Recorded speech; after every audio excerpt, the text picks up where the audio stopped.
پیارے دوستو، اسلام دین حیات ہے اور بنی نوع انسان کے تمام مسائل کا حل ہے، خواہ وہ مسائل دنیاوی ہو یا اخروی، جسمانی ہو یا روحانی۔ الغرض دین اسلام ہی واحد سچا راستہ ہے۔ پیارے دوستو، ایک بار حضرت علی رضی اللہ تعالیٰ عنہ کے پاس ایک شخص حاضر ہوا اور کہنے لگا کہ اے علی، میں اس بات سے بے حد خوف زدہ رہتا ہوں کہ کوئی ایسا گناہ سرزد نہ ہو جائے کہ جس سے میری دنیا اور آخرت دونوں خراب ہو جائیں۔ یعنی میں یہ چاہتا ہوں کہ میری دنیا بھی ہنستی بستی رہے اور میری آخرت بھی بہترین ہو، لہٰذا مجھے ایسے گناہوں کے بارے میں بتا دیجئے کہ ایسے کون سے بدترین گناہ ہیں کہ جن کے سبب انسان کا رزق بھی ختم ہو جاتا ہے اور انسان دنیا اور آخرت میں اس طرح ذلیل و رسوا ہو جاتا ہے کہ کوئی اس کا مددگار نہیں رہتا۔ یہ سن کر حضرت سیدنا علی المرتضی رضی اللہ تعالیٰ عنہ نے فرمایا، اے شخص، اللہ کے رسول صلی اللہ علیہ وآلہ وسلم نے فرمایا تھا کہ 5 ایسے گناہ ہیں کہ جن کے کرنے پر انسان دنیا و آخرت میں تباہ و برباد ہو جاتا ہے۔ یعنی یہ 5 گناہ ایسے خطرناک ہیں کہ ان کے سبب انسان اس دنیا میں بھی بے سکون ہو جاتا ہے، یعنی اس کے سکون کا جنازہ نکل جاتا ہے، دکھ عروج پر آ جاتے ہیں، اور پھر روز محشر بھی صرف اور صرف رسوائی اور ذلت انسان کے مقدر میں آتی ہے۔ لہٰذا پیارے ناظرین کرام، حضرت علی رضی اللہ تعالیٰ عنہ نے اس شخص سے فرمایا کہ اگر تم یہ چاہتے ہو کہ اللہ کا خصوصی کرم اور فضل و رحمت تمہارے اوپر برقرار رہے،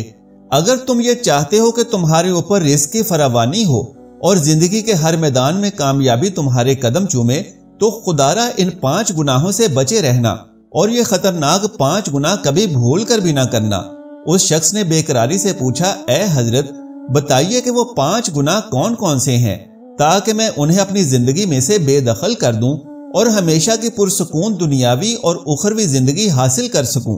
حضرت علی رضی اللہ تعالیٰ عنہ نے فرمایا کہ سب سے پہلا گناہ تو یہ ہے کہ کبھی کسی باعزت اور نیک عورت پر تہمت مت لگانا، یعنی کوئی ایسی خاتون کے جس کے بارے میں تم لوگوں کو ایسا عیب بتاؤ جو اس کے اندر موجود نہ ہو۔ پیارے دوستو، عموماً یہ دیکھا گیا ہے کہ بہت سے شوہر اپنی بیویوں پر ایسی تہمت لگا دیتے ہیں اور ایسے گھٹیا الزامات لگا دیتے ہیں کہ جس سے اس کی پوری زندگی تباہ و برباد ہو جاتی ہے۔ لہٰذا اسلام میں اس عمل کی بڑی مذمت کی گئی ہے اور ایسا کرنے والے مردوں اور عورتوں پر سخت سزاؤں کی وعید کی گئی ہے۔ خواہ اپنی بیوی ہو یا کوئی دوسری عورت ہو، کسی پر بلا سوچے سمجھے اور بغیر کسی تصدیق و تحقیق کے الزام لگانا یہ گناہ کبیرہ ہے، اور تصدیق کا طریقہ یہ ہے کہ اس الزام پر 4 گواہ موجود ہوں۔ حضرت علی رضی اللہ تعالیٰ عنہ نے فرمایا کہ کسی نیک اور پاک باز عورت پر تہمت لگانا ایسا گناہ ہے کہ جس مرد نے یہ گناہ کیا تو اللہ کل قیامت کے دن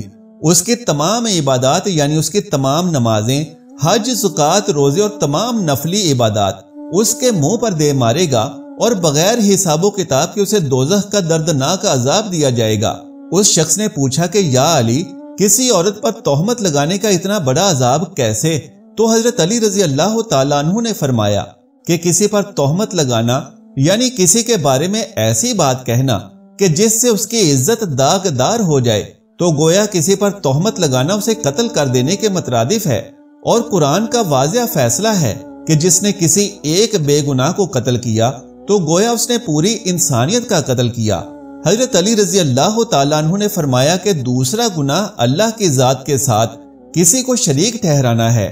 اگر تم کسی ناخدا کو خدا کا درجہ دو گے تو یاد رکھنا کہ تمہاری دنیا اور آخرت ہمیشہ کے لیے تباہ و برباد ہو جائے گی، کیونکہ اللہ تبارک و تعالیٰ کا فرمان عالی شان ہے کہ اللہ جس گناہ کو چاہے بخش دے، لیکن شرک ایسا گناہ کبیرہ ہے کہ جسے اللہ تعالیٰ کبھی معاف نہیں فرماتا۔ حضرت علی رضی اللہ تعالیٰ عنہ نے ارشاد فرمایا کہ تیسرا گناہ سود کھانا اور سودی کاروبار کرنا ہے، کیونکہ ایک سود خور انسان اس دنیا میں بھی ذلیل و رسوا ہوتا ہے اور آخرت میں بھی ذلیل و خوار رہے گا۔ دنیا بھی تباہ و برباد اور آخرت بھی تباہ و برباد ہو جاتی ہے۔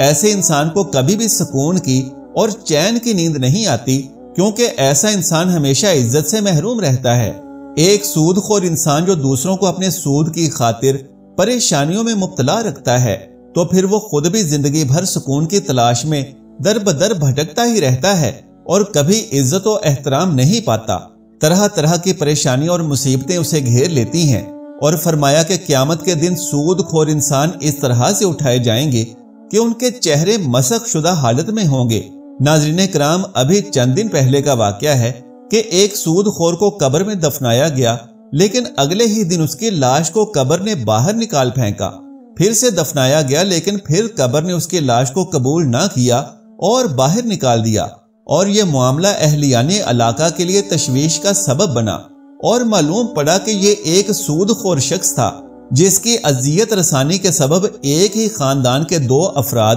یعنی میاں اور بیوی نے خودکشی کر لی تھی۔ سود کو عربی زبان میں ربا کہتے ہیں، جس کے لغوی معنی زیادہ ہونا، پروان چڑھنا اور بلندی کی طرف جانا ہے، اور شرعی اصطلاح میں ربا یعنی سود کی تعریف یہ ہے کہ کسی کو اس شرط کے ساتھ رقم ادھار دینا کہ واپسی کے وقت وہ کچھ رقم زیادہ لے گا۔ مثلا کسی کو سال یا 6 ماہ کے لیے 100 روپے قرض دیے تو اس سے یہ شرط کر لی کہ وہ 100 روپے کے 120 روپے لے گا، مہلت کے عوض یہ جو 20 روپے زیادہ لیے گئے ہیں یہ سود ہے۔ اللہ تعالیٰ کا فرمان ہے، اے ایمان والو اللہ سے ڈرو، اور جو سود لوگوں کے پاس باقی رہ گیا ایمان والے ہو تو اسے چھوڑ دو، تم نے ایسا نہیں کیا تو اللہ اور اس کے رسول کی طرف سے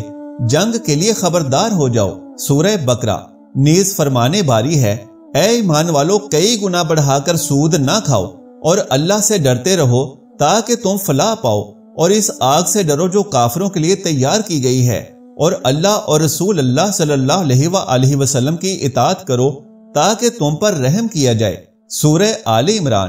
ناظرین کرام، حجت الوداع کے موقع پر جس میں تقریباً سارے صحابہ کرام عرب کے چپے چپے سے امڑ آئے تھے، اس میں بھی خصوصیت کے ساتھ آپ صلی اللہ علیہ وآلہ وسلم نے تجارتی اور مہاجنی ہر طرح کے سود کی حرمت کا اعلان فرمایا۔ سن لو، جاہلیت کی ہر چیز میرے پاؤں تلے رون دی گئی اور جاہلیت کا سود ختم کر دیا گیا، اور ہمارے سود میں سے پہلا سود جسے میں ختم کر رہا ہوں وہ عباس بن عبد المطلب کا سود ہے۔ اب یہ سارا سود ختم ہے۔ بروایت بخاری۔ سیدنا جابر کہتے ہیں کہ رسول اللہ صلی اللہ علیہ وآلہ وسلم نے سود کھانے والے اور اسے کھلانے والے اور اس دستاویز کے لکھنے والے اور اس کی گواہی دینے والوں پر لعنت بھیجی ہے، اور پھر فرمایا کہ یہ تمام کے تمام گناہ میں برابر کے شریک ہیں۔ بروایت مسلم۔ سیدنا عبداللہ بن عباس کہتے ہیں کہ رسول اللہ صلی اللہ علیہ وآلہ وسلم نے فرمایا، جس گاؤں میں زنا اور سود رواج پا گیا تو وہاں کے باشندوں نے اپنے اوپر اللہ تعالیٰ کے عذاب کو حلال کر لیا۔ بروایت صحیح المستدرک للحاکم۔ لہٰذا حضرت علی رضی اللہ تعالیٰ عنہ نے فرمایا کہ سود خوری سخت گناہ ہے، اس سے ہمیشہ بچنا۔ پھر فرمایا گیا کہ چوتھا بڑا گناہ ہے کہ کسی یتیم کا مال ناحق ہڑپ کر جانا، کبیرہ گناہوں میں سے ایک گناہ ہے، اور نبی کریم صلی اللہ علیہ وآلہ وسلم نے ارشاد فرمایا کہ کل قیامت کے دن کچھ لوگ اس طرح سے اٹھائے جائیں گے کہ ان کے پیٹ آگ سے بھرے ہوئے ہوں گے اور ان کے منہ سے بھی آگ نکل رہی ہوگی۔ تو پوچھا گیا کہ یا رسول اللہ وہ کون سے لوگ ہیں؟ نبی کریم صلی اللہ علیہ وآلہ وسلم نے ارشاد فرمایا، جو یتیموں کا مال کھاتے ہیں، در حقیقت وہ یتیموں کا مال نہیں کھاتے بلکہ وہ تو جہنم کے انگارے اپنے پیٹ میں ڈال رہے ہیں۔ پیارے دوستو، آج تو انسان یہ سمجھتا ہے کہ اس کا تو باپ اس دنیا سے رخصت ہو گیا ہے تو مجھے کون پوچھے گا، ریونیو آفیسر میرا تو واقف ہے، پھر مجھے کون پوچھے گا، اور پھر بڑے بڑے ہوٹلوں پر بیٹھ کر مرغے مسلم اور انواع و اقسام کے کھانے کھائے جا رہے ہیں، لیکن اسے ہرگز یہ نہیں بھولنا چاہیے کہ وہ جہنم کے انگارے اپنے پیٹ میں ڈال رہا ہے۔ آج انگارے پیٹ کے اندر ڈال رہا ہے تو کل قیامت کے دن خود اسے جہنم کا انگارہ بنا دیا جائے گا۔ لہٰذا حضرت علی رضی اللہ تعالیٰ عنہ نے فرمایا کہ یتیم کا مال کھانے والے دنیا اور آخرت میں تباہ و برباد ہوتے ہیں۔ اور پیارے ناظرین، آخر میں حضرت علی رضی اللہ تعالیٰ عنہ نے ارشاد فرمایا کہ ایک ایسا گناہ اور بھی ہے جو انسان کو دنیا اور آخرت میں ذلیل و خوار کر کے ہی چھوڑتا ہے، اور وہ گناہ ہے اپنے رشتہ داروں، اپنے عزیزوں اور اپنے ہی بہن بھائیوں پر جادو ٹونے کروانا۔ بات بے بات کسی کاہن، کسی عامل اور کسی جادوگر کے پاس پہنچ جانا اور پھر کسی کو ذلیل و خوار کرنے یا بیمار کرنے یا کسی کا کاروبار اور رشتہ بند کروانے کے لیے جادو ٹونے کا سہارا لینے والا دوسروں کو ذلیل و خوار نہیں کر رہا، بلکہ وہ تو خود اپنی دنیا اور آخرت کو اپنے ہی ہاتھوں ذلیل و خوار کرنے کی تیاری کر رہا ہے۔ یاد رکھیں کہ جادو کرنا یا کروانا بہت سارے گناہوں کا مجموعہ ہے، اور نبی کریم صلی اللہ علیہ وآلہ وسلم کی حدیث مبارکہ ہے جس میں فرمایا گیا ہے کہ جادو کرنے اور کروانے والے کے تمام اعمال ضائع اور اکارت ہو جاتے ہیں، اور بالآخر اس کبھی عمل کے بدلے وہ جہنم کی دہکتی آگ کا حقدار بن جاتا ہے۔ اللہ تبارک و تعالیٰ سے دعا ہے کہ نیکی کی بات کو سننے، سمجھنے اور اس پر عمل کرنے کی طاقت و توفیق مرحمت فرمائے۔ میرا سنانا اور آپ کا سننا قبول و منظور فرمائے، آمین یا رب العالمین۔ پیارے ناظرین، درخواست ہے کہ میری آج کی اس معلوماتی ویڈیو کو لائک اور شیئر کر دیجئے اور میرے اسلامی و اصلاحی چینل کو سبسکرائب کر لیجئے۔ جزاک اللہ خیرن کثیرا۔ اللہ ہم سب کا حامی و ناصر ہو۔